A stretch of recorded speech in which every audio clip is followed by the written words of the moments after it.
बोलिए वृंदावन बिहारी लाल की जय। जैसे कच्ची ईंटें पकाने के लिए भट्ठे में रखकर आग जलाई जाती है, कथा हमने यहाँ छोड़ी थी गीता ज्ञान की।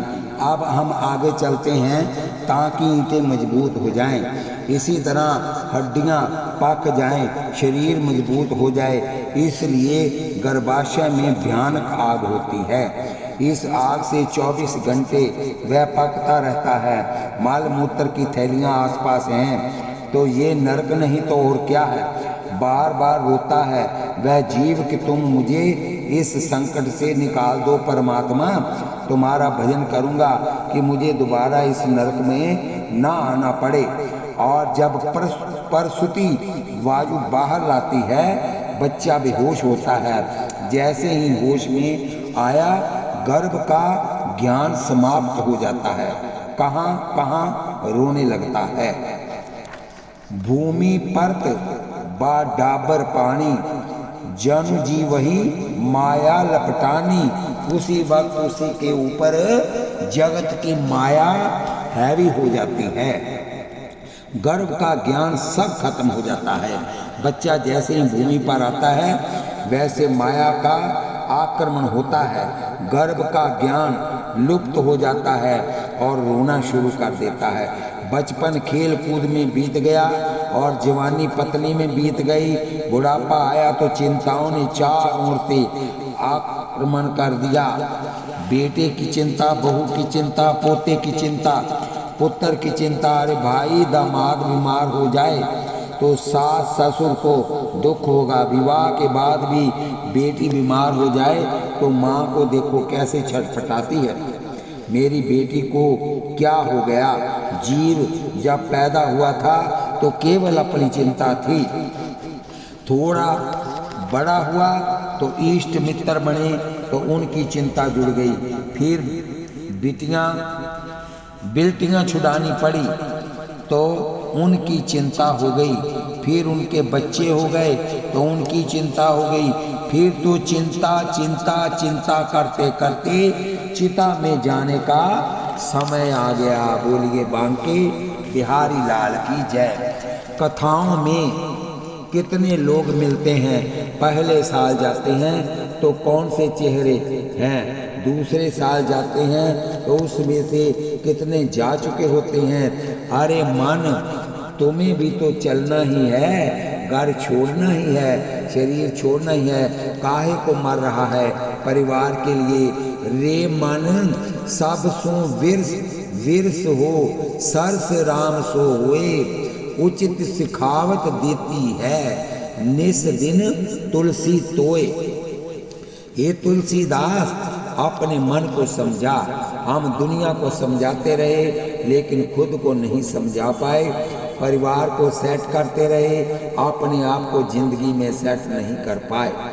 तुलसीदास जी अपने मन को समझाते हुए कहते हैं, रे मन सबसे विरस हो, सरस राम से होई। वीरस हो जा दुनिया से और सरस राम से हो जा। उचित सिखावन देती है निस दिन तुलसी तोए। अरे मनी राम, बहुत बीत गई। जब होश आती है तो बीते हुए समय के लिए रोना पड़ता है। जब विश्वामित्र जी श्री राम को अपने साथ ले गए और विवाह के बाद जब राम लौटकर आए तो कौशल्या माँ के चरणों में आकर गिरे।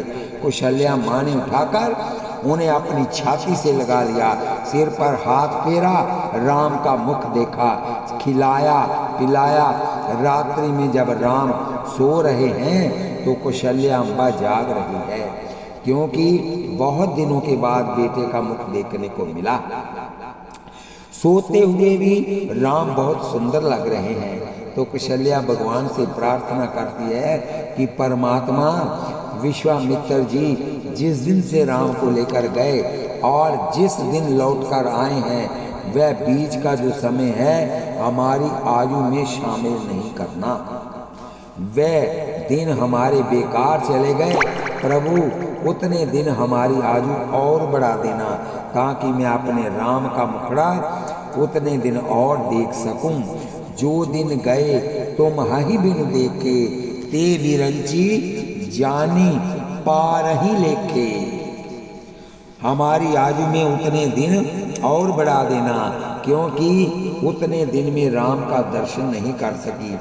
व्यक्ति को जब होश आता है तो पुराने दिन याद करके रोता है, कितने पाप किए, कितना कीमती समय खत्म हो गया। हे प्रभु, क्या उतना समय हमारी आयु में और जोड़ सकते हो कि हम उतने दिन और भजन कर लें। यदि आपके द्वारा भजन नहीं हुआ तो भगवान शंकराचार्य कहते हैं कि आपके वे दिन बेकार चले गए। व्यक्ति बुद्धिमान वही है जो परमात्मा से जुड़ चुका हो।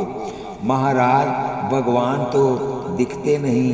अरे भाई, तर्क मत करो। व्यास जी ने महाभारत में एक बहुत अच्छा श्लोक लिखा है जो आतर्क विषय है, आतर्क विषय है, जो तर्क में आ ही नहीं सकता, उसके बारे में तर्क करना अपना समय खराब करना है। परमात्मा तर्क का विषय ही नहीं है। इसे बुद्धि लगाकर समझने का प्रयास करो। जैसे हमने आपसे पहले कहा कि गंध कान का विषय ही नहीं, वो तो नाक का विषय है। कान से तुम कितनी कोशिश कर लो कि गंध का बोध हो जाए। रूप नाक का विषय नहीं, आँख का विषय है। नाक से तुम जितनी भी कोशिश कर लो, रूप दिखाई नहीं दे सकता।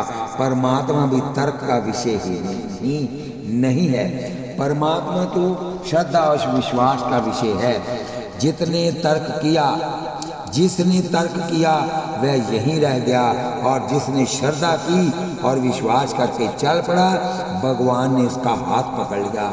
ईश्वर विश्वास करने वालों को मिलता है। बस आगे और कुछ मत सोचो। वह ऐसा करता है, वह ऐसा करता है, वो वैसा करता है, सब छोड़ दो। जात वाल पीठ कर, रब वाल मुंह कर। तुम्हारी गीता क्या कह रही है, तुम्हारा भगवान क्या कह रहा है, तुम्हारी रामायण क्या कह रही है और तुम्हारे गुरु क्या कह रहे हैं, उस रास्ते पर सीधे सीधे चल पड़ो। जिंदगी थोड़ी सी है, यहाँ वहाँ सोचते रहोगे तो समय खराब हो जाएगा। ऐसे भी लोग मिल जाएंगे जो तुम्हारी साथ में बाधा बन जाएंगे। वह कुछ ऐसी बातें सुना देंगे कि तुम्हारी चलती हुई साधना भी रुक जाएगी। इसलिए दुनिया भर की सारी बातें छोड़ दो। अतर्क, अतर्क क्या है? अतर्क, अतर्क क्या है? मन समेत जेहि जान न बानी, तर्की न सकहीं सकल अनुमानी। इतिहास में बड़े बड़े तार्किक हुए, अनुमान लगाने वाले हुए, लेकिन आज तक कोई व्यक्ति तर्क के द्वारा ईश्वर को समझ ही नहीं पाया। वेद भी यही कहते हैं, भागवत में भी यही लिखा है, जतो वाचो निर्वर्तन्ते अप्राप्य मनसा सह। परमात्मा तुम्हारे तर्कों में आने वाला नहीं, तुम्हारी वाणी और तुम्हारे मन में आने वाला नहीं।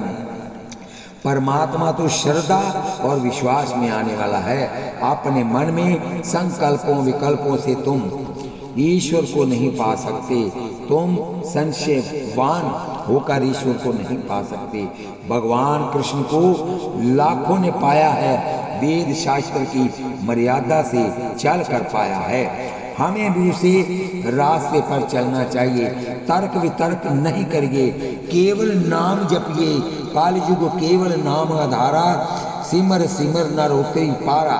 शास्त्रों में लिखा है, जिस युग में जैसी भक्ति लिखी गई है वैसी ही करो। जैसे हम गर्मियों के कपड़े ठंडे पहनते हैं और सर्दियों में कपड़े हम गर्म पहनते हैं, इसी प्रकार तर्क वितर्क के ऊपर कर केवल नाम जपना, ना दीप ना धूप, कुछ नहीं करना। जो अननय होकर मेरा ध्यान करते हैं, मेरी उपासना करते हैं, मैं उनका मृत्यु रूप संसार सागर से उद्धार करने वाला बनता हूँ। मैं उनका हाथ पकड़कर ऊपर ले जाता हूँ। कितना समय लगता है? बोले भगवान, ना चिराग पारत, ज़्यादा लंबा समय नहीं, बहुत थोड़े समय में मैं कृपा करता हूँ। लेकिन श्रद्धा और विश्वास से समर्पण हो। दन्ना जाट बछड़े चराता था। प्रातः काल बछड़े लेकर जाना और शाम को लौट कर आना। उसको पता ही न था कि भगवान किसे कहते हैं।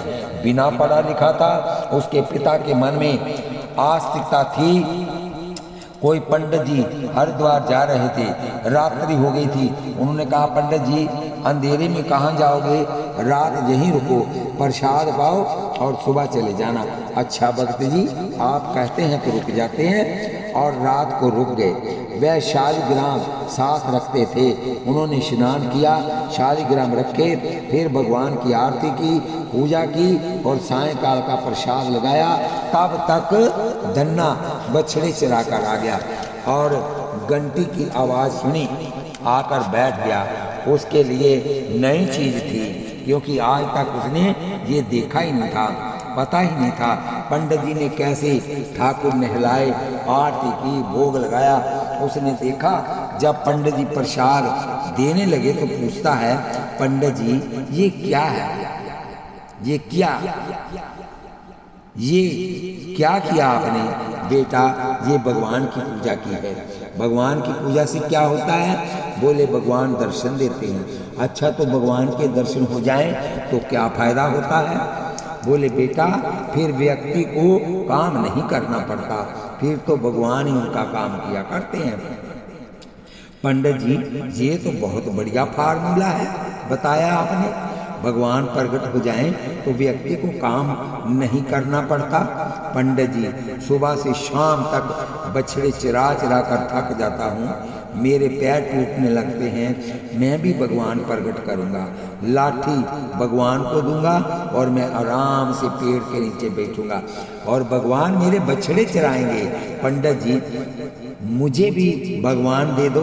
पंडित जी ने सोचा, मेरे पीढ़ी दर पीढ़ी पूजित शालिग्राम इस मूर्ख को कैसे दे दूं? अब ना दूं तो इसके पिता दुखी होंगे और ये भी दुखी होगा।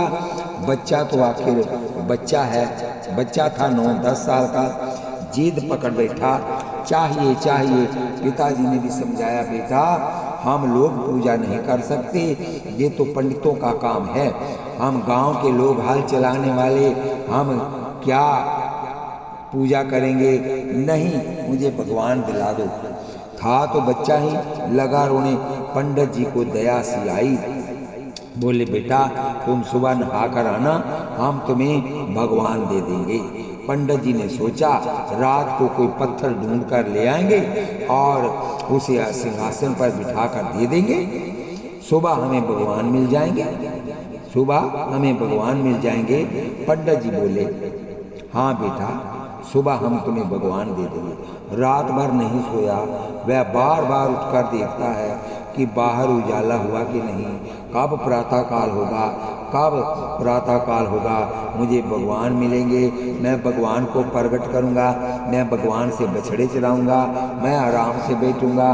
पंडित जी ने सोचा, वह तो सुबह आएगा, सुबह देना पड़ेगा। बाहर निकलकर सड़क पर घूम रहे थे कि कोई पत्थर मिल जाए।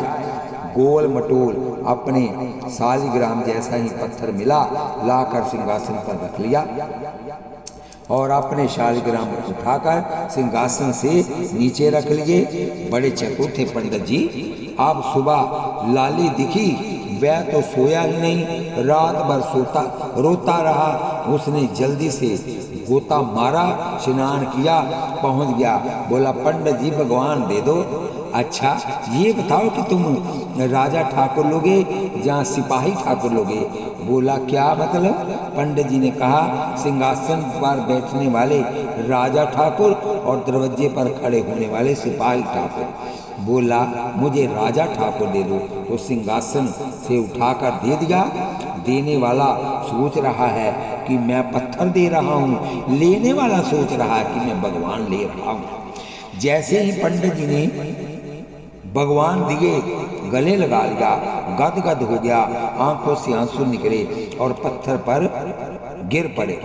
लेकिन उसकी दृष्टि में पत्थर नहीं था, नहीं है, उसकी दृष्टि में तो भगवान है। पंडित जी कैसे पूजा करनी है?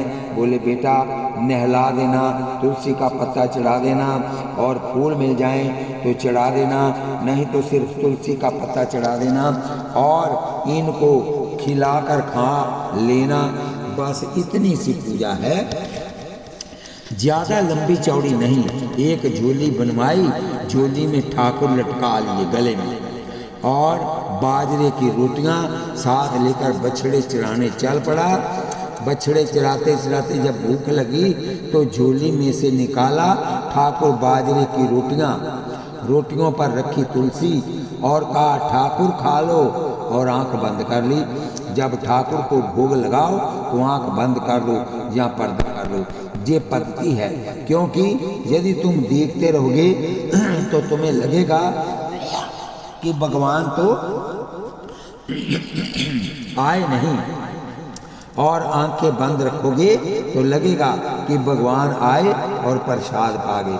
अरे काम तो हुआ ही नहीं, भगवान पा गए होते तो काम ना हुआ होता। अरे भगवान तो पूर्ण है, वह किसी वस्तु को अपूर्ण रखते ही नहीं, वह खाकर भी पूर्ण रखते हैं। लेकिन धन्ना की समझ में ये बात थोड़ी ही आई।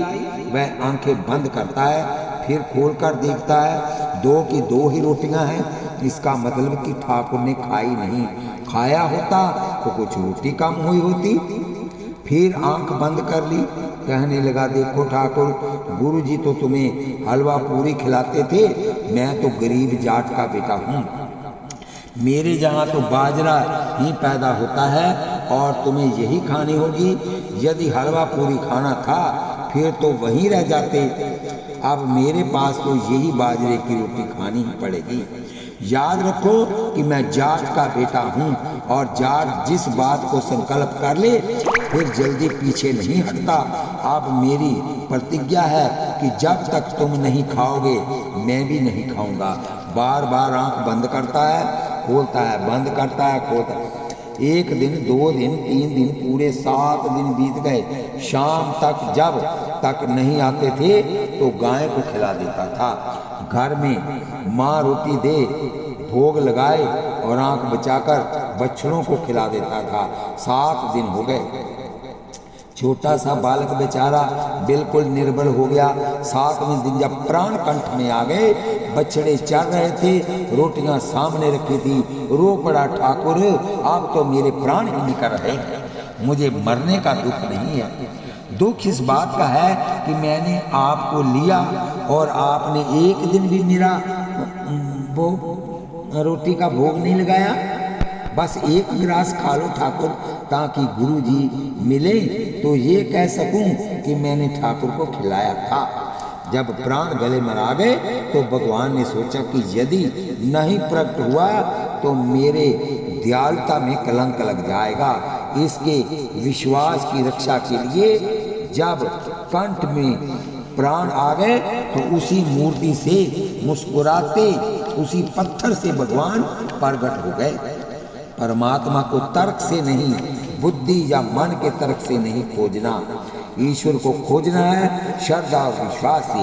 वेद में लिखा है श्रद्धा सत्या मापयते, जिसने जीवन में श्रद्धा जगा ली उसके सत्य का साक्षात्कार हो गया, उसे परमात्मा मिल गया। जिसने मन में जरा भी संदेह किया वह चला गया। गीता का वचन है जिसके मन में संशय है वह नष्ट हो गया। शास्त्र अंतिम प्रमाण है, गुरु भी प्रमाण है।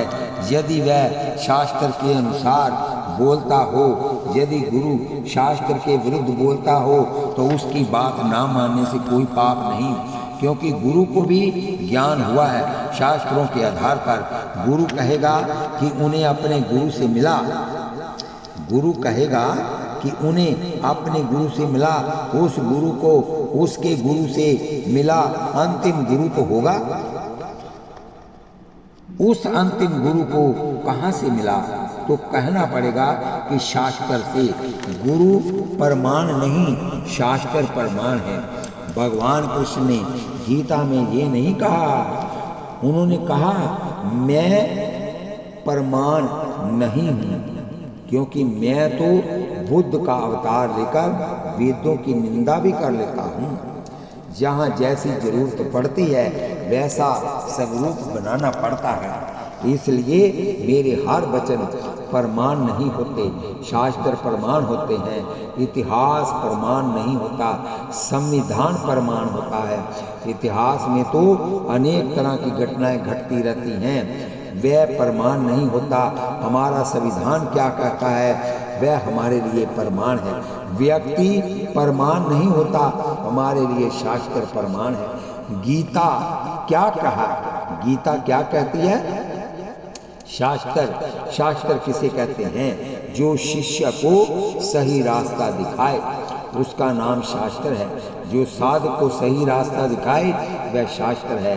और ये गीता में लिखा है, धर्म क्षेत्र में खड़े होकर भगवान भुजा उठाकर अर्जुन से कहते हैं कि जो अनंत रूप से मेरा चिंतन करता है, अनन्य रूप से लगातार निरंतर, जब उसका शरीर छूटने लगता है मैं सामने आकर उन्हें भवसागर से पार कर देता हूँ। ये मेरा वचन है।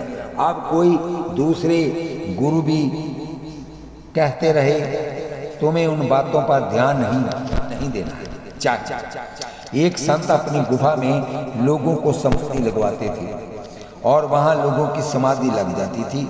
बाद में फिर खाली, बाद में पता चला कि वहाँ क्लोरोफॉर्म का प्रयोग किया करते थे। जब वहाँ पहुँचते तो कुछ देर में नींद सी छाने लगती थी और लोग समझते थे कि उनका ध्यान लग गया।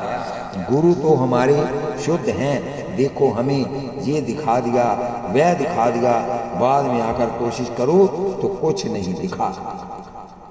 दिखने का मतलब है कि हमेशा दिखता रहे। डिप्नोटिज्म की एक ढंग है। विभिन्न ढंगों से लोगों को अपनी ओर आकर्षित करने के हथकंडे अपनाए जाते हैं।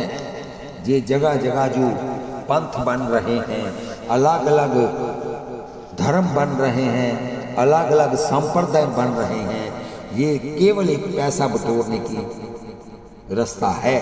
ये जो अपना सनातन मार्ग है, ये मृग तृष्णा नहीं है। यहाँ लोगों को अपनी ओर आकर्षित करने का फार्मूला नहीं है, ये तो सीधे भगवान से मिलने का फार्मूला है। अनन्य रूप से जो मेरा चिंतन करते हैं मैं उनका उद्धारक हूँ, भवसागर से बेड़ा पार करने वाला हूँ और यथाशीघ्र भवसागर से पार करता हूँ। एव का मतलब ही होता है तुम अपना मन मुझ में ही लगाओ। मैं बुद्धि निवेश्य, तुम अपनी बुद्धि मुझ में ही प्रविष्ट कर दो। ये भगवान कृष्ण का आदेश है, तुम अपना मन मुझ में ही लगाओ। भी नहीं कहा, लगाओ भी नहीं कहा, भी और ही में अंतर होता है। पत्नी से भी प्यार करोगे और थोड़ा समय बच्चा तो भगवान से भी प्यार कर लेंगे, जो बचा वो भगवान से प्यार कर लेंगे। भी अनेक का वाचक होता है और ही एक ही वाचक होता है।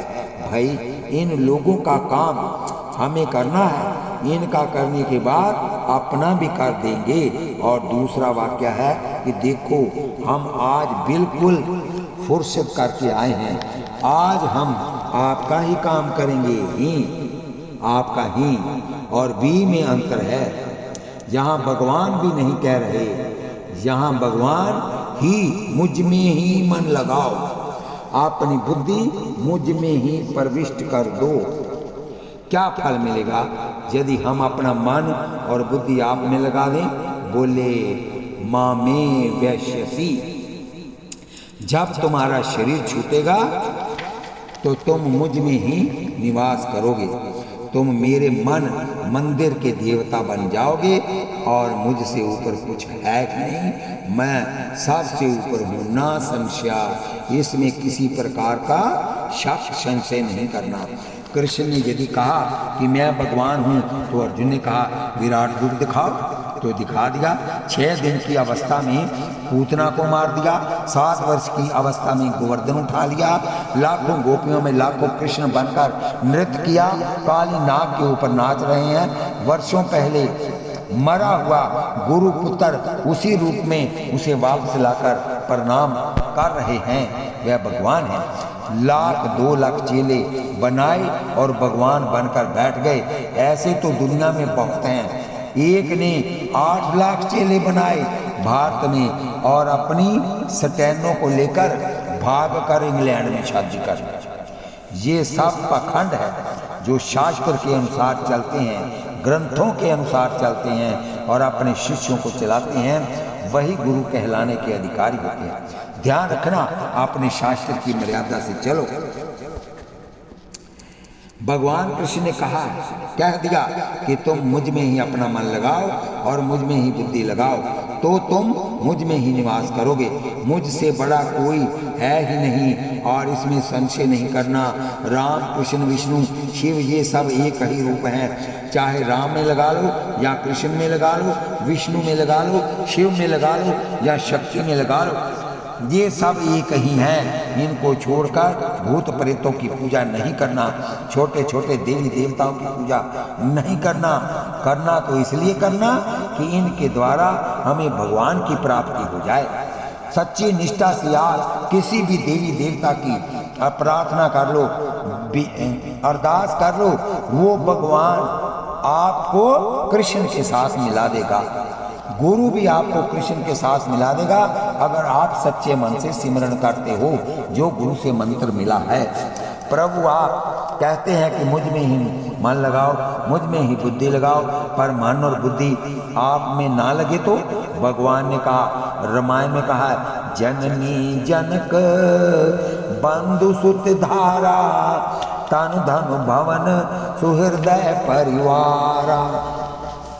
सबके ममता ताग बटोरी मम पद मन ही बांध भरी डोरी। आस सज्जन मम और बस कैसे लोभी हृदय बसई धनु जैसे। अपना मन अपनी बुद्धि मुझ में लगा दो, तुम मेरे हृदय के देवता बन जाओगे। भगवान आपको देवता बन करके पूजेंगे। मैं तुम्हें अपने अंदर रख लूँगा, इसमें संशय नहीं करना। ठाकुर, मन और बुद्धि लगाना व्यक्ति के वश में तो है नहीं। आज हम लोगों की शिकायत है कि महाराज भजन में मन ही नहीं लगता। करना चाहते हैं लोग भजन, लेकिन मन नहीं लगता। कोई दिखाने वाली चीज हो तो किसी रस्सी से बांध कर लगा दें। ये मन और बुद्धि दिखते हैं नहीं और जरा से असावधान हुए कि मन लाखों करोड़ों मील दूर भाग जाता है। बड़ी विचित्र बात है। सावधान होकर ध्यान करते हुए मन को पकड़े जरा सी लगाम ढीली हुई कि ये मन लाखों मील दूर खड़ा नजर आता है। कभी कलकत्ता पहुंच गया, कभी मद्रास, कभी कनाडा तो कभी बम्बे पहुंच गया। इसकी स्पीड इसकी सैकड़ों में करोड़ों मील दूर भाग जाता है। ठाकुर, यदि मन और बुद्धि आप में ना लगे तो क्या करें? भगवान का पार्थ अभ्यास करो। यदि आपका मन और बुद्धि भगवान में न लगे तो लगाने का अभ्यास करो। अभ्यास किसे कहते हैं? किसी चीज को बार बार दोहराने को अभ्यास कहते हैं। कुएं पर पत्थर होते थे और रस्सी से पानी खींच कर पत्थर पर निशान पड़ जाते थे हैं, तो तेरे मन पर भी निशान मेरे नाम का पड़ जाएगा। मन भागे बुद्धि भागे, उसे पकड़ कर लाओ। भागे फिर पकड़ो, जाए फिर रोको। मन संसार की ओर भागता है और तुम उसको पकड़ कर लगाओ। यदि बारंबार अभ्यास करते रहोगे तो ये मन ये बुद्धि तुम में लगने लगेगी। लेकिन अभ्यास करते करते भी व्यक्ति तंग आ जाता है, पकड़ते भी व्यक्ति तंग आ जाता है, क्योंकि ये बेईमान झट से भाग जाता है और खींचातानी में फिर थकावट होने लगती है। अभ्यास भी ना हो तो फिर क्या करें? भगवान अपने पाने का रास्ता स्वयं बता रहे हैं, इसलिए ध्यान से सुनो, समझो।